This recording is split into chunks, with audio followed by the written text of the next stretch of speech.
Kumusta na mga bata? Ang pag-aaralan natin ngayong araw sa music ay tungkol sa paglikha at pagpapahalaga ng rhythmic ostinato. Handa na ba kayo? Ang araling ito ay karugtong sa mga naunang video lessons tungkol sa kumpas na dalawahan, tatluhan at apatan at rhythmic ostinato. Kaya, kung napanood mo ang mga iyon, sobrang madali na lamang para sa inyo ang ating tatalakayin. Pagkatapos ng araling ito, inaasahang ikaw ay makalilikha at makapagbibigay ng pagpapahalaga sa wastong pag-uulit ng rhythmic pattern. May mga awit na nasasaliwan ng ostinato gaya ng Bayang Sinta,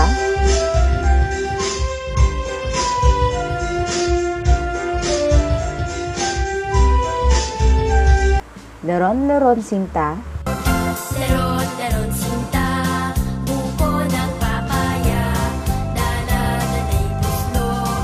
Mga alaga kong hayop, Lumipad, lumipad ang ibon, ang ibon, ang ibon. Lumipad, lumipad ang ibon sa magandang pugar. at siso.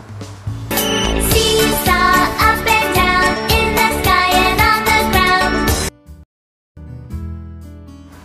Sisimulan na natin sa kantang Bayang Sinta. Handa na ba? Ang kantang ito ay isinulat ni T. Martinez at binigyang tunog ni C. Llamas.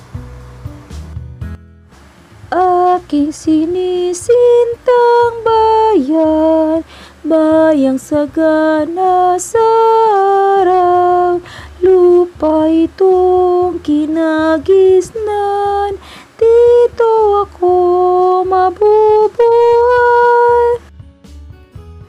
Maaari natin itong patugtugin kasabay ang pagpapalakpak.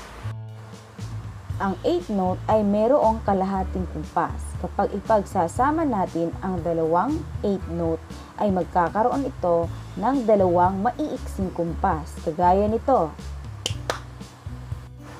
Ang quarter note naman ay mayroong isang kumpas. At ang half note ay mayroong dalawang kumpas. 1, 2. Umpisahan na natin.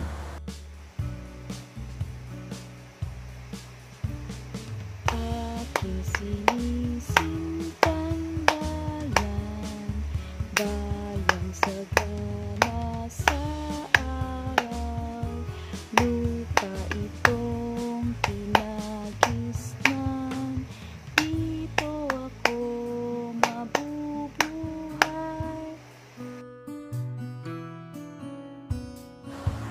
Magpapansin na may pag-uulit ng rhythmic pattern ang awiting Bayang Sinta. Ito ang rhythmic pattern o hulwaran na nagpapaulit-ulit sa awit na Bayang Sinta.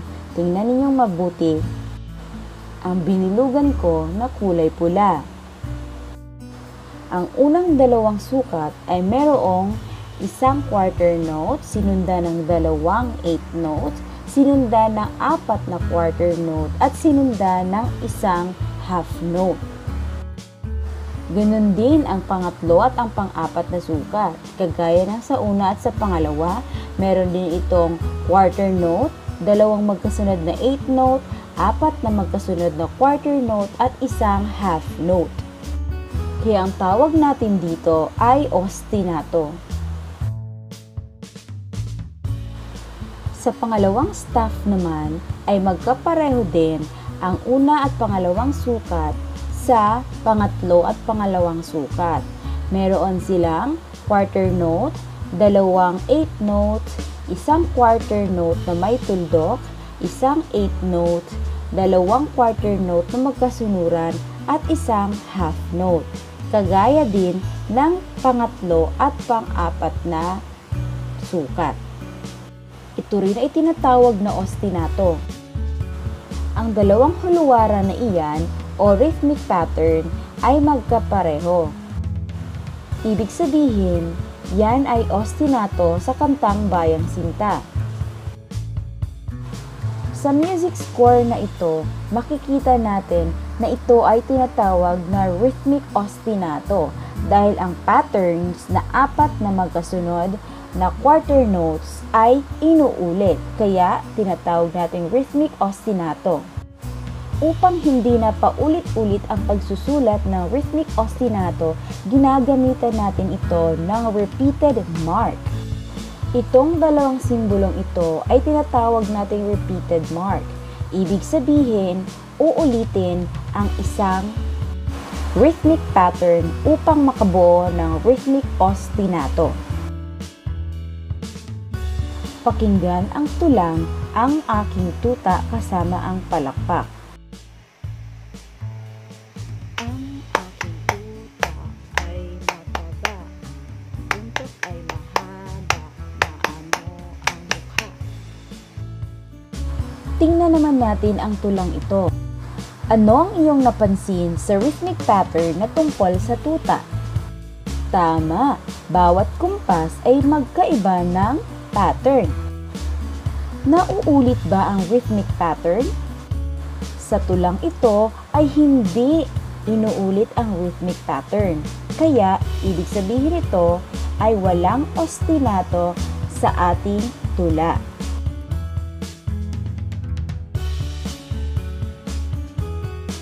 Ang chant naman ng monkey ko ay pakinggan natin. Monkey, monkey, monkey ko, pupunta, pupunta sa Quiapo. Bibili, bibili ng tako, gagawa, gagawa ng bangko. Ano naman ang napansin mo sa rhythmic pattern ng monkey ko? Nauulit ba ang rhythmic pattern dito? Tama! Ang rhythmic pattern na inuulit ay ang nasa pangalawang linya, pangatlong linya at ang pang-4 na linya. Kagaya na lamang na nakalagay sa pulang box. Sabayan ang rhythmic pattern sa pamamagitan ng pagpapalakpak. Isulat ang U kung ito ay paulit-ulit at HU kung hindi paulit-ulit. Simulan na natin ang pagsasanay. Maging alerto sa pagsagot.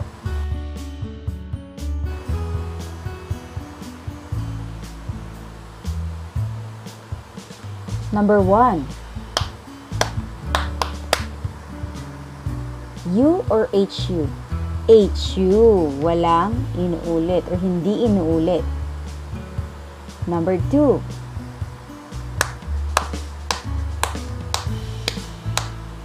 Ano kaya yan?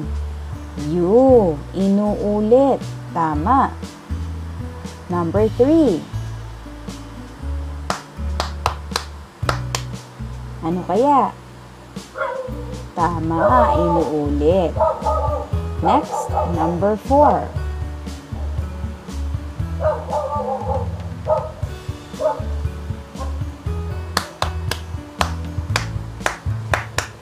Inuulit kaya o hindi inuulit? Hindi inuulit. Yan, tama. At number 5.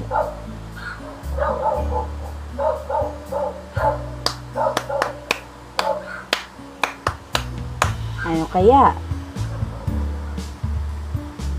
Okay, very good.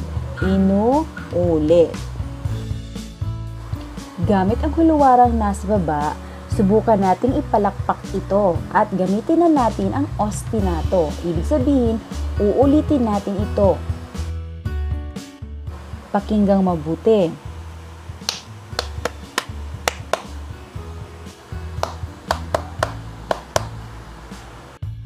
So kahit hindi natin uulitin sa pagsulat ang isang rhythmic pattern, malalaman natin itong uulitin dahil sa repeated mark.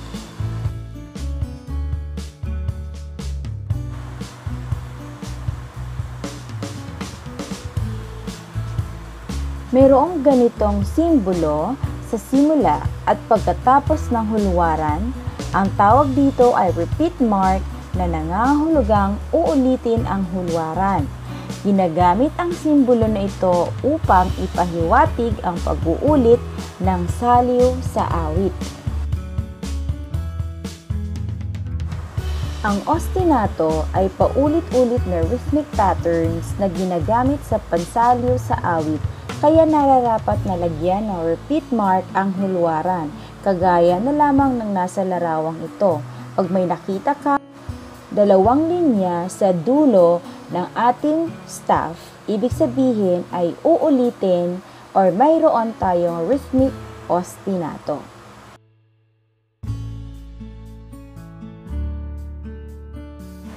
Subukan naman natin ang tong-tong-tong sa pamamagitan ng pagpadyak gamit ang hulwaran o ng rhythmic pattern. Simulan natin. Tong-tong-tong-tong, pakitong-kitong sa dagat, malaki at masarap, mahirap hulihin sapagkat nangangagat. Very good! Gamit ulit ang tong-tong-tong ay ipalakpak ito gamit ang ating pinakitang hulwaran or rhythmic pattern. Tong-tong-tong-tong, pakitong-kitong sa dagat, malaki at masarap, mahirap hulihin sapagkat nangangagat. Napakahusay naman! Ito ang dapat ninyong tandaan.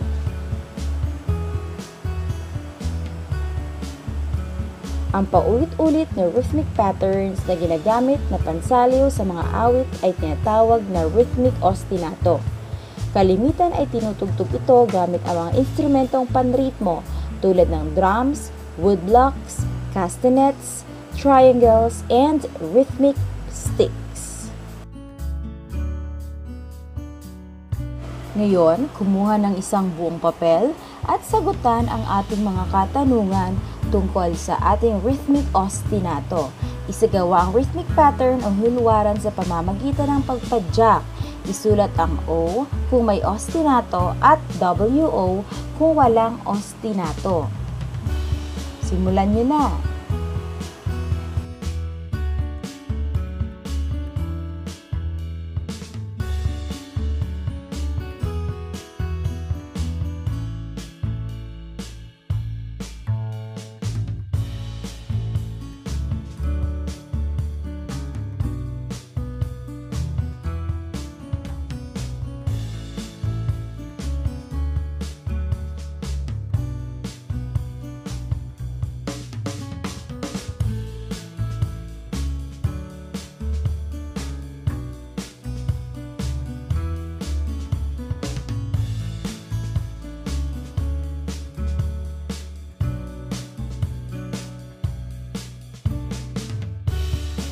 Sana ay may natutunan kayo.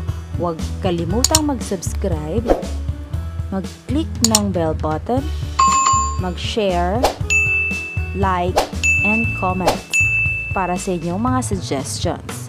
Maraming salamat!